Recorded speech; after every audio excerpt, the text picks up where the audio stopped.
Despite those red flags, investigators don't believe that Danley had any prior knowledge of the attack. Well, good morning. We just got to the scene a few minutes ago. Right now, it looks like they're starting to clear things up. I want to step out of the way. This snowbank here, it's taller than I am. And if you look over here right across the street, some homes are completely shut in. We'll let you be the judge. Check this out. This is the post with Judge Almasi and The Rock. But if you look over here, this is a Facebook post from a few months before, and you can see the same smile, the same dress. This all happened right here at this wash, and you can see right now the water level is low, but when that monsoon hit, the water quickly rose, and Michael Hames was underneath this tunnel trying to rescue people when he was swept away. Well, Chick-fil-A for life. That's the perk offered to one lucky little girl after her mother gave birth inside the fast food chain. 3 personas están muertas y otras 4 heridas después de un tiroteo en el sur de California. Fast-moving storms flooding neighborhoods, and there's a new round of hot, dry weather hitting the wildfire zones in the west. Yeah, well, Steve and Tricia, this is definitely the hottest ticket in town right now with the Golden Knights 7-1. In the last half hour or so, we saw a caravan of maybe 9 or 10 what looked like federal investigators, unmarked cars, all going down this street. From the outside, this is a pristine house. You would never know that this is where that mass shooting suspect lived. Well, cookie crackdown. All one little girl wanted to do was sell some homemade cookies and water near her Cedar Falls, Iowa neighborhood, and she was doing it well. In fact, too well. Neighbors calling the cops because they didn't like all the traffic. So we're going to start with the governor's race, which you mentioned. Steve Sisolak has the chance to become the first Democrat to win the governor's mansion in 20 years. But in order to do that, he's going to really need to boost turnout down here in Clark County where Las Vegas is. The scary thing about all this is that you become a victim twice. It all starts as you're just driving along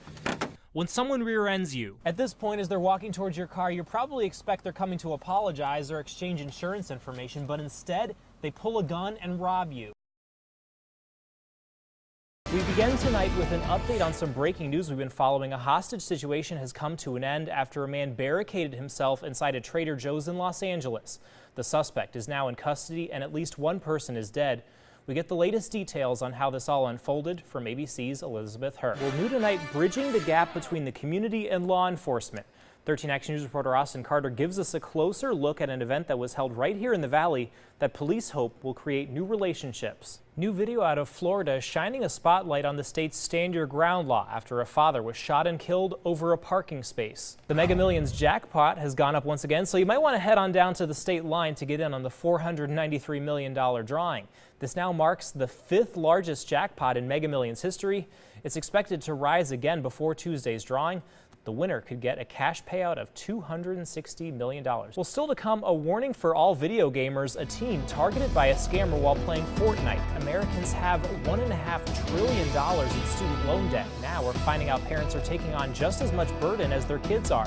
Scripps reporter Andy Taylor has one dad's warning. Well, students from Marjorie Stoneman Douglas High School in Parkland, Florida, brought their March Against Gun Violence to New Orleans this weekend. The student activists are survivors of a mass shooting in February that killed 17 people. The National Rifle Association says New York regulators could leave the organization in serious financial trouble, and the NRA is pursuing court action in an attempt to stop them.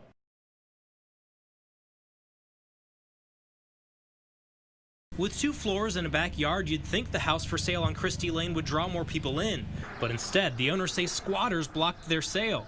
We went to check it out and found this pile of junk in the yard. Do you stay here? No, I am just looking for my wallet. And a not-so-friendly welcome. I will knock you out. Don't get anywhere near me. And you better leave me the alone. Censor that. For the owners, it's not the first time. They rushed over when we told them we saw people on the property. I mean, it's just one of those things where you know, it's a vacant, they find out it's vacant, and they find their way in. Police were called. Metro Police, anybody come out? They didn't find anyone today, but just this weekend, Metro kicked out 6 people from the house, including James Harvey, arrested for possession of narcotics. The owners changed the locks, but it didn't help. Now, even though they changed all the locks again yesterday, that didn't stop the squatters from finding a way in. They came to the side of the house, found the lock on this fence, broke through it. Then they picked their way through the sliding glass door and made themselves at home again. Inside, a mess. A mattress in here, just chilling. The bathroom, too gross to show on air. With feces and all kinds of different stuff in there. And that's just the downstairs. Go upstairs. Food everywhere. Pizza and food on the floor. Neighbors say they've seen people in and out for weeks. Before, this neighborhood is good, but now, no. Have to get them out. because who knows what they're going to do next. Meanwhile, it's back to the drawing board for buyers. The sign will stay up. Keeping our fingers crossed to try and keep the problem from happening again. It's amazing what a single note can do. To be able to give that power of music and healing. Something Las Vegas knows all too well. Every single person in this orchestra has had someone affected by what happened. Even as Deanne Letourneau warms up, thinking of those like her friend Rosemarie fighting for their lives. She's gone through 4, possibly 5 surgeries at this point and still in critical condition on life support. Strumming away with a heavy heart. It's very special. Special because of who's in the audience. First responders, families of the victims, anyone who is really directly or even indirectly affected by the tragedy on October 1st. Hundreds of first responders getting a night out under much better circumstances. It was important for us to work through those emotions during the rehearsal so that we can be there for the audience. The songs especially picked to embody the idea of Vegas strong. A reminder that even in our darkest hour, our city's song marches on. And any act in the world that's happened like that will never stop us. As a society and as a city, it can't stop us. We're bigger than that. Tom George, 13 Action News.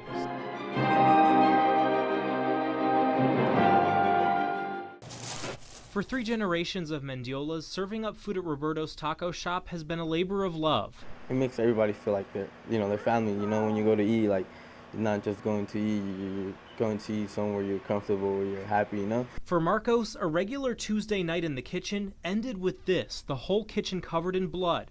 So much blood, in fact, we have to blur the disturbing images. All after 2 men and a woman came in asking for nachos. And he wanted chicken on top of the carne asada, and we can't do both meats, we can only place one. That change in the order was enough to set the man off, first berating the father of 6. Saying like how he makes more money than him and how he makes more money than Roberto's. And then getting physical. The guy just ran around and just attacked him. Out of the blue, Mendiola was stabbed multiple times. 14 times, 2 to the head. The customers ran off and Mendiola was taken to the hospital. It's still hard for him to talk. He says he can't understand why he was attacked, even though he said changing the order wouldn't be a problem. What if we would have lost a life? What if I would have lost my father?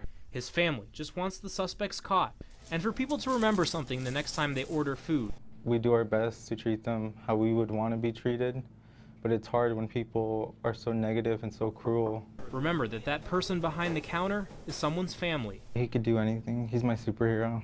Tom George, 13 Action News.